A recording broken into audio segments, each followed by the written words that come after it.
First at 4, a sunny Friday afternoon, but looks can be deceiving. We're looking at a weekend that definitely feels like winter. Nick. Imagine you had the opportunity to win $1,000. All you have to do is ride an elevator all the way to the top of the Renaissance Center. Oh yeah, and impress top executives from places like Chrysler or Quicken Loans. Also ahead, Jewish threat investigation. Officers arrest a former journalist and reveal the suspect's bizarre motive. And a gas station shooting in Warren. Police say a customer opened fire on a man who was apparently trying to steal his car. But first, let's start with breaking news. First at 4, this video just into our newsroom from Detroit's east side. A hole is in the side of the Butler Funeral Home on Meringue near White Hill Street after a car went through the building. Police say 3 men were driving a vehicle they carjacked when they hit a 60-year-old man, sending him into the funeral home. There was a viewing actually going on, but not in that room. No injuries were reported. The 3 men then hit a parked car, got out, then ran off. This is a developing story. We've got crews on the scene, and we will have more information as it's available. We're also following breaking news about Detroit's Russell Industrial Center. Late this afternoon, the city of Detroit agreed residents can stay in the center while safety upgrades are made. It was My Defender's investigation which uncovered safety and fire concerns as well as code violations at the center last month. On February 20th, the city of Detroit decided to close the center and ordered residents to leave. That order was put on hold as negotiations continued. Now, today, a consent agreement was reached between building owners and the city. The owners will have to make improvements in a timely manner, and the tenants can stay while the work is done. Our Jamie Edmonds was at the meeting. She's gathering reaction right now, and she will have more on this story tonight at 5. In Warren, prosecutors are sorting through a case where a customer at a gas station shot a man he thought was stealing his car. It happened at the Marathon gas station at 12 Mile and Van Dyke around 4 this morning. That's where police say the customer left his Dodge Charger running while he went inside. Then, when he looked outside, he saw someone trying to steal his car. The customer ran out and shot the man in the neck, who then crashed the car into a pole. The alleged car thief is in the hospital right now, expected to survive. The customer has been released while that shooting is under review. A hockey coach at Canton High School is accused of having a sexual relationship with a teenage girl.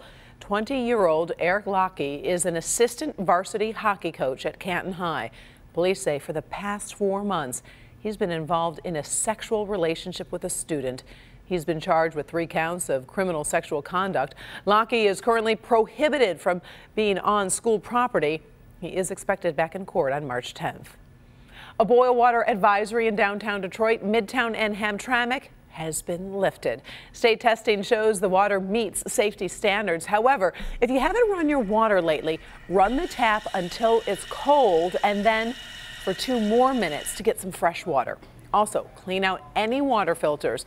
A problem at the water facility caused that low water pressure, which then led to those safety concerns. But again, the advisory is now lifted. New at 5, the Detroit City Council is looking into how the crisis was handled. Can similar incidents be prevented?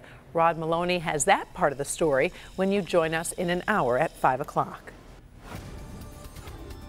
So if you look outside, you can see lots of sunshine, but it sure doesn't feel like spring anymore. Andrew Humphrey is in for Ben, and it was a beautiful day, but boy, you had to bundle up. Oh, that's right, Karen. And we had temperatures in the teens and 20s most of the day. Still a little breezy out there. A couple of snow flurries were around also. They've now diminished quite a bit. Just a few specks showing up here on 4 Live radar, so nothing to write home about. I think most areas remain dry throughout the rest of the afternoon commute.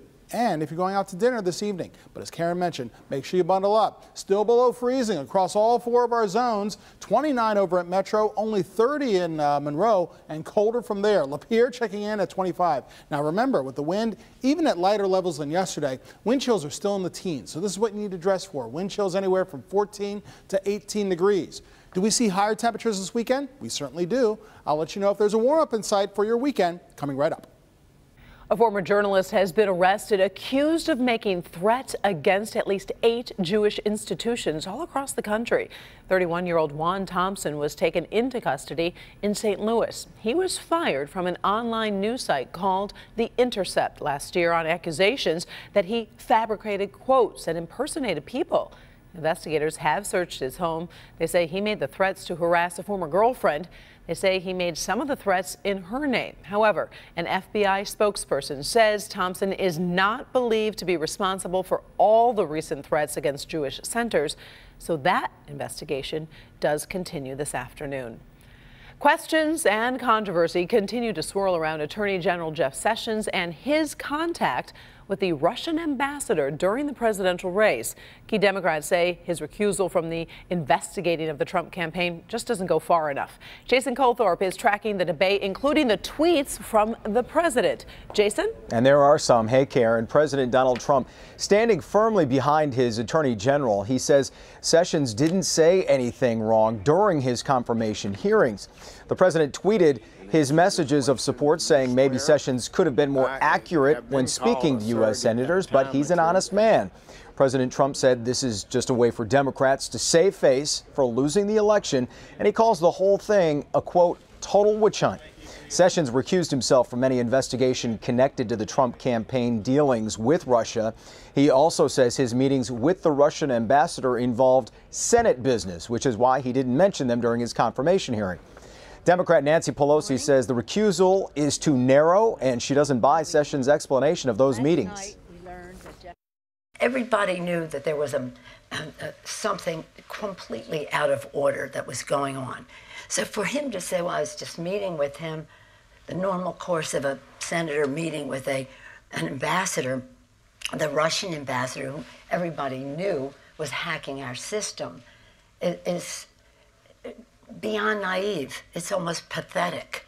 It's almost pathetic. The controversy over communication between the president's associates and the Russians isn't going away anytime soon. His son-in-law, Jared Kushner, also met with the Russian envoy at Trump Tower in December, but the White House is calling that meeting routine. Still a big divide over how to get all these questions answered, and you can be sure there's going to be a lot more to come. Karen, back to you. That is to be sure. All right. Thank you, Jason. First at 4, we're also on top of stories making headlines all around the world this Friday afternoon. Let's start over in Brussels, where a Polish member of the European Parliament is under fire for sexist comments. He was debating the pay gap between men and women when he said women should earn less because they are weaker, smaller, and less intelligent. Rules require lawmakers to show mutual respect and refrain from defamatory behavior. The European Parliament has opened an investigation, and that lawmaker could face a reprimand, fine, or a suspension. A grateful mother is thanking the rescue workers who saved her son after he was stung hundreds of times by a swarm of Africanized bees. The photos of 11-year-old Andrew Kuntz in the hospital are so terribly hard to look at. He was shooting a BB gun when he hit a beehive near Phoenix, Arizona. Well, the bees attacked, and rescue crews quickly responded. Andrew is out of the hospital today, and the family held a barbecue to thank the heroes who saved him. If you hadn't done that, I don't think my son would have survived. Everything would be different. We wouldn't be having a barbecue. We would be having a funeral. Many of the rescue workers were stung as they try to help rescue Andrew, including the chief, who's actually allergic to bees. More than a dozen Wayne State students spent the day inside elevators at the RenCen. They were trying to make it to the top, literally and figuratively. As Nick Monticelli shows us, students from the Mike Ilitch School of Business had 72 floors and less than 90 seconds to sell themselves and win some scholarships. Karen, good evening. Behind all these students is Meade. 35 of them started this process. 15 are now in the final phase of this.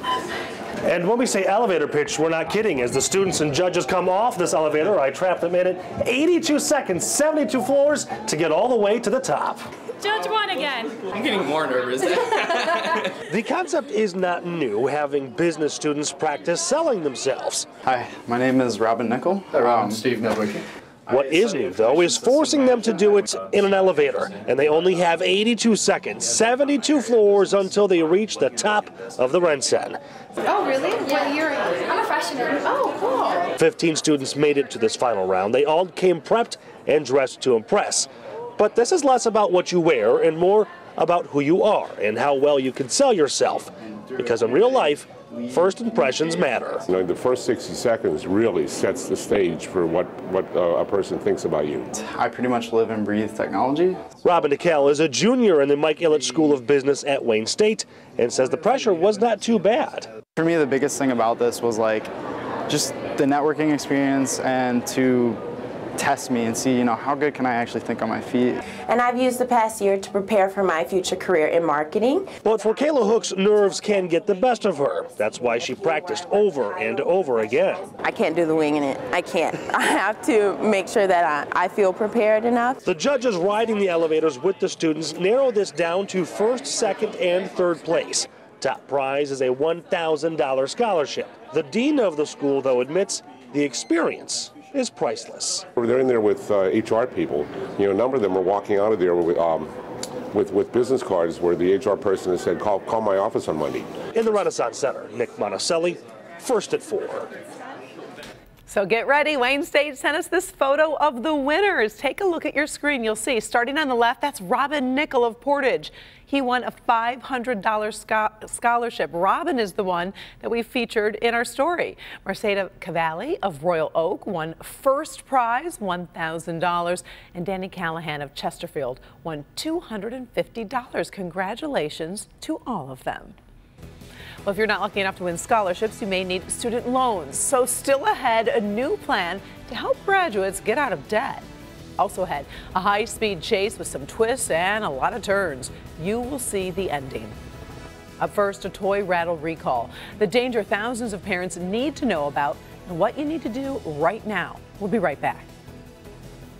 Exclusive. Coming up all new on Local 4 News at 5 and 6. The community devastated after a 10-year-old girl passed away in an apartment fire on Detroit's west side. Hear from the girl's grandmother and two men who tried rescuing her. All right, thank you, Coco. In this Help Me Hang consumer alert, we have a warning for about 500,000 families with young children about a choking hazard.